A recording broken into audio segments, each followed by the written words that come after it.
The Puppet Master has finally been introduced, shifting the paradigm of this adaptation of the original Ghost in the Shell manga. But what does this mean for the Major and her new Shell Squad? I'm here to break down and explain every single scene and moment in the Ghost in the Shell 2026 Episode 2. Help support this channel by picking up the new Gamer Sups, the Death and the Strawberry flavor in celebration for Bleach's return. Use code SeaTactics to get 10% off your order. So, the episode begins with Togusa being a bit of a boy failure here. This is a much different portrayal of Togusa than in any other adaptation, as we see he has his happy wife who loves him dearly like every adaptation, but he is constantly failing on the job so much because he is so new to working with the Major.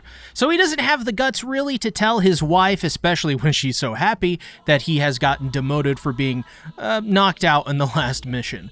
I know some will take umbrage with this portrayal of Togusa, but I think it fits the tone of the series quite well, and he bounces off the Major just as well as he does in any of the other adaptations. Plus, he's just really easy to root for in the original series, which is his charm here. While he's leading the life of a good boy, the Major is leading her life as usual, getting drunk with the boys and bonding with her squad. I know people aren't used to this portrayal of the Major either. Someone commented in my Ghost in the Shell timeline video that she is the Gremlin Major, and now I really can't unsee that, but that really just goes to show how different she is. She's, in this one, just so much more charming and feels much more open about her personality, which is basically just that of a horny, no-nonsense leader that is tied to her job by the hip. She's basically adorkable. Aramaki informs them that they've now gotten the approval of the new Shell Squad, which isn't the usual Section 9 we're used to. In this adaptation, they're called the Shell Squad for now. However, the budget has been tripled from what they've asked, and in public have been dubbed the International Rescue Squad. In private, however, the unit is going to be merit-based and will have no ranks in answer to Aramaki. Once again, we see the Major here show her gremlin personality because she's excited she had gotten what she wanted in the first place, a job and money, which is what I love about the Major in this version. Bato then plays a prank on Aramaki by setting off fireworks under his car, which leads to Aramaki outplaying the both of them, telling the Major to take the vehicle in. And this shows that while the Shell Squad constantly are a bunch of boys blowing off steam and teasing Aramaki by pranking him, Aramaki is always one step ahead and knows best. It shows why he is in the leader role, because they will never be able to get one up on him. He's just too good at his job. Plus, it was pretty cute to see the Major freak out only to try and use her charm to remind him to pay them top dollar. Gotta love Gremlin Major. Also, gotta love mischievous Bato. I think this is a nice change of pace from his usual very serious self. Aramaki gets his vengeance and sends Bato out into the jungle to spy on Colonel Malz, the former leader of the military junta that requested asylum in Japan. Aramaki arrives on the scene to tell Bato that the Puppet Master, the elusive master hacker, is involving themselves in the meeting with the Gavel Republic, and that Bato is to inform the Major that her vacation is over and she is to go to Flat 17 for an emergency. This is our very first mention of the Puppet Master in the series, which is seen as the series' probably best villain outside of the Laughing Man from the first two seasons of Standalone Complex. I think people who have never experienced Ghost in the Shell with this series, if this is their first time, are going to be surprised when they see the Puppet Master, to say the least. They're easily one of the best aspects of the series, and their character is among the best in the cyberpunk genre as a whole. I especially think those who have played Cyberpunk 2077 will adore the Puppet Master. As for what the Major is up to, though, well, she's going into some of her girlfriends in a simulation, if you catch my drift. This is some world building here too, where cyber sex is basically better than sex itself, especially since the Major has a completely cybernetic body. So what's the point of having organic sex in a world that's been ruined by climate change when you can just simulate it on a boat in the middle of a pristine ocean and make it feel even better? Which is exactly what the Major does here, as we see her literally climax and lose control. This scene may be a bit surprising, especially to those used to the more serious versions of the Major, which is basically a majority of them, but the Major is actually a very, very sexually promiscuous woman. She's also bisexual, which is our first mention of in the series like ever. I think the only other times the Major ever shows her sexuality is really in Standalone Complex, when she offers to have sex with an organic human because her body is indeed equipped with the necessary parts to do it. Oh. But Bato contacts the Major and sees everything she's up to, but is pulled out, literally and figuratively, because of her job, which pisses off her girlfriends. This is a clear strain on their relationship, but shows that the Major's, first and foremost, she's dedicated to her job, which, morally speaking, she is attached to and believes in. So, for her, ditching her love life for her job is an easy sacrifice to make, especially in a world where nobody is guaranteed anything any longer. Aramaki meets with the foreign minister to ask for help with the Gavel Republic. Now, this is some really good world building and really sets the stage for the kind of story that Ghost in the Shell is and the kind of world it is. Some people will say that this stuff is boring. I say these people don't understand the cyberpunk genre. This is a cornerstone of the genre, and without it, there is no way it could ever exist. So in other words, Gits is a political series through and through. We learn that the Gavel Republic, after going through a revolution, is leaning democratic, and there is the potential for them to harness nukes, which would give them leverage on the world stage as a legitimate superpower. However, Colonel Mouse has been funneling aid through blank checks by the Japanese government to the pro-junta faction while still controlling the platinum deposits. Aramaki suggests they follow those deposits of the foreign minister, though refuses for political reasons, citing a waste of taxpayers' money. Ugh.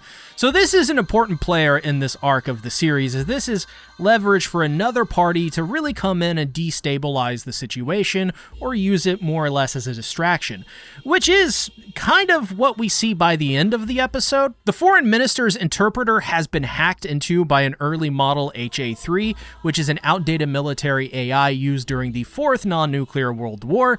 This scene and the one preceding it are also adapted in the 1995 film, which I'm sure you've already noticed, but with a slightly different tone and dialogue. Just as a reminder, the 1995 film is not the original series. This anime is adapting the actual original manga that the movie based itself off of. More or less, the film takes the main story with the puppet master and then chooses moments from other arcs to craft a story that is more serious in tone. In other words, this is a one-to-one adaptation that is more faithful than the 1995 film is. We can see here specifically why the director of the 1995 film chose to strip away the tech fetishism of the original series, as there is a lot of dialogue time spent on explaining how tech works, whereas the 1995 film is more about the Major and her individuality in these scenes. However, we do get added context, like Togusa having a former flame with the interpreter, so he is emotionally invested in tracking down the puppet master, to which the Major tells him to not only do stupid stuff like outfit himself with weapons which aren't right for the job or the squad, the 2007 revolver as an example, but that he is still emotional because he is a newbie, and that he should try his best to keep his emotions in check. Despite telling the Major he refuses to be a robot. Once again, this shows how Togusa is making a mistake by only thinking about himself and how he feels over protecting his fellow Shell Squad teammates. Which makes sense. He's just a rookie. You can't really blame him too much here, but the Major is right to call out, because it is their lives on the line, and without the Major, they have no job at all. So I sense that by the end of this series, Togusa is going to get that experience and maybe understand why emotions aren't a good thing to have in a job such as this. After all, they're essentially government-employed cybermercs. So in other words, switch that 5mm 20-round Seburo, Togusa. Your beautiful leader will thank you.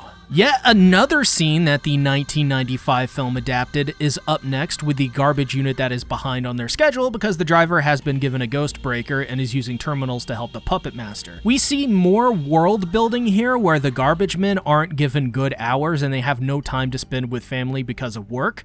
They also aren't given good protective suits or any benefits, as evident by them complaining about needles and glass puncturing their suits.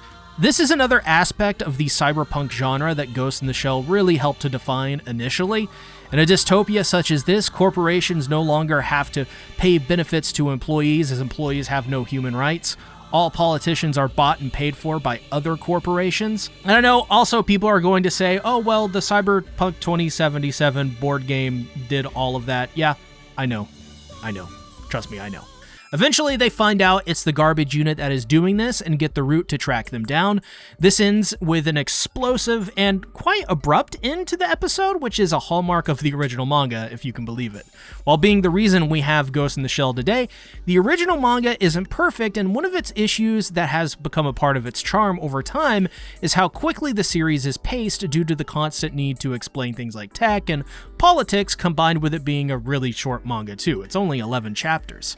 However, despite that, Wincy and Swaru are really improving upon the manga here and have made the quick pacing still feel abrupt and quick, but much more manageable and, dare I say, even enjoyable. While dense and packed full of info in every single scene, all of the info we're getting is interesting and adds to the vibe of this series. It more or less has the depth of multiple episodes of standalone complex packed into one episode. It's a bit manic in that, but as we see with this episode, Science Saru knows how to mitigate this issue with their insane production values. However, an important note to mention here is that the Major thinks this entire use of an HA3 is a bit fishy and doesn't understand why it would be used here when, if they had used a later model, it would have been impossible to detect. She suggests that it could be to help Colonel Miles and the Pro-Junta.